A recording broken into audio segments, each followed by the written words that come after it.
최근 평균 수명이 길어지면서 돈 없이 오래 사는 것에 대한 걱정을 하는 분들이 많습니다. 은퇴 후 가장 큰 고민은 매달 생활비로 쓸 현금이 부족하다는 점인데요. 특히 우리나라의 경우 자산의 70% 이상이 부동산에 묶여 있어 집은 있는데 쓸 돈이 없다는 상황이 흔합니다.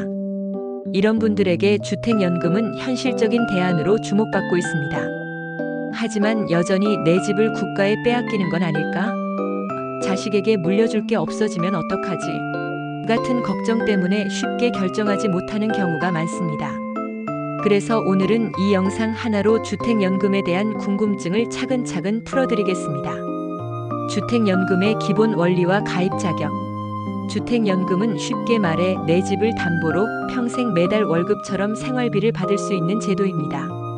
얼핏 은행 대출과 비슷해 보이지만 매달 돈을 갚는 것이 아니라 오히려 돈을 받는 영목이지론 방식이라는 점이 다릅니다. 누가 가입할 수 있나요?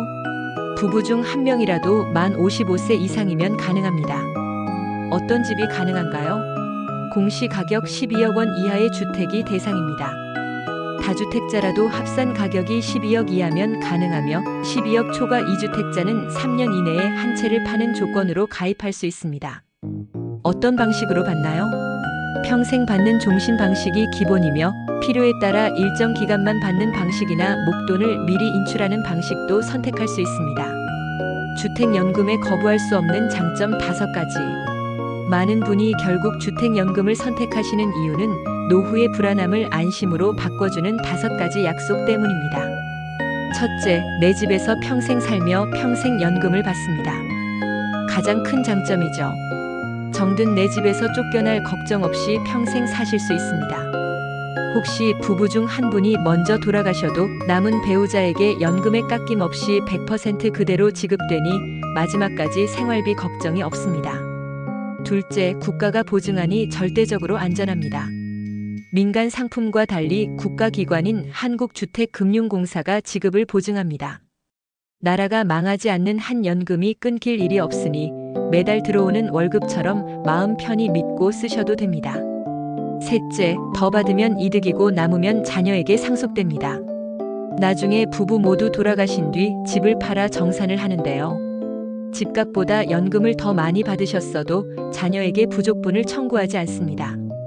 반대로 연금을 적게 받으셨다면 남은 집값은 고스란히 자녀에게 상속됩니다. 절대 손해볼 일 없는 구조죠.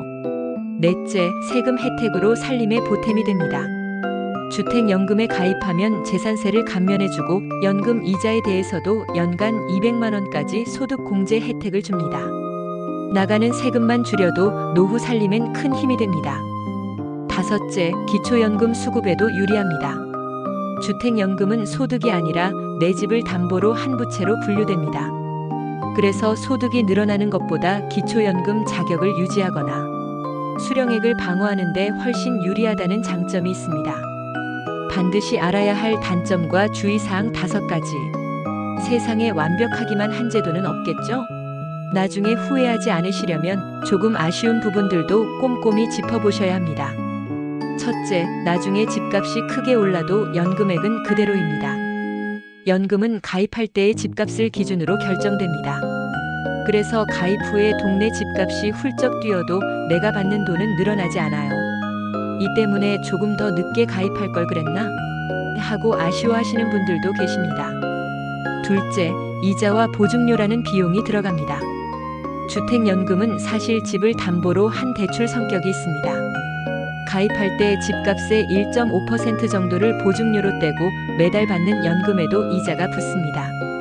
당장 주머니에서 나가는 돈은 아니지만 나중에 집값에서 차감되는 방식이라 오래 사실수록 자녀에게 돌아갈 몫이 줄어들 수 있다는 점은 알고 계셔야 합니다.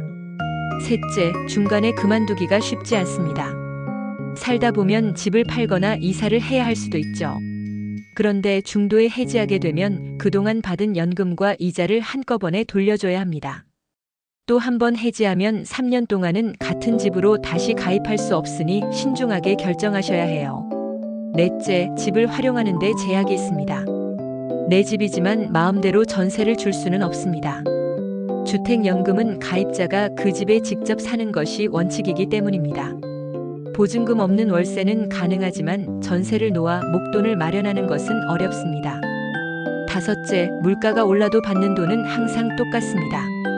국민연금은 물가에 따라 금액이 오르기도 하지만 주택연금은 처음 정해진 금액을 평생 똑같이 받습니다. 10년, 20년 뒤 물가가 많이 오르면 지금 받는 연금의 가치가 지금보다는 조금 작게 느껴질 수 있다는 점도 기억해 두세요. 가입 전 반드시 체크해야 할 3가지 질문. 주택연금의 가입 버튼을 누르기 전 스스로에게 이 3가지를 물어보세요. 첫째, 자녀들과 충분히 대화해 보셨나요? 법적 동의가 꼭 필요한 건 아니지만 집은 상속과 연결된 민감한 문제일 수 있습니다.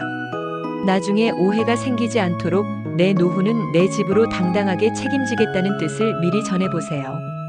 부모님의 멋진 홀로서기를 자녀들도 진심으로 응원해 줄 것입니다. 둘째, 이 집에서 오랫동안 머무실 생각인가요? 주택연금은 그 집에 직접 사시는 것이 원칙입니다. 혹시 가까운 시일 내에 실버타운이나 요양원 입소 계획이 있다면 연금이 중단되지 않는 예외 조건에 맞는지 미리 확인해야 합니다. 내가 이 집에서 보낼 시간을 차분히 그려보는 과정이 꼭 필요합니다. 셋째, 건강하고 행복하게 오래 사실 준비가 되셨나요? 조금 현실적인 이야기지만 주택연금은 오래 사실수록 가입자에게 훨씬 큰 혜택이 돌아가는 구조입니다. 나는 이 집에서 건강하게 장수하며 연금 혜택을 톡톡히 누리겠다는 긍정적인 마음이 드실 때 가입하시는 것이 비용 면에서도 심리적으로도 가장 좋습니다. 결국 주택연금은 이런 분들에게 가장 잘 맞는 선택일 수 있습니다. 생활비가 부족해 걱정되지만 지금 살고 있는 집을 떠나고 싶지 않고 자녀에게 손 벌리지 않으면서 당당하게 노후를 보내고 싶은 분들 말이죠. 반대로 앞으로 집값이 크게 오를 것으로 기대되는 지역에 살고 계시거나 자녀에게 온전히 집 한 채를 물려주는 것을 가장 중요한 목표로 삼고 계신다면 조금 더 신중한 판단이 필요합니다. 노후 준비에는 정답이 없습니다. 다만 주택연금은 내 집을 단순한 자산에서 매달 생활비가 되는 현금 흐름으로 바꿔주는 특별한 제도입니다. 오늘 말씀드린 장단점을 배우자와 함께 충분히 검토해 보시고 가까운 한국주택금융공사 지사에서 예상 수령액 상담을 받아보시길 권해드립니다.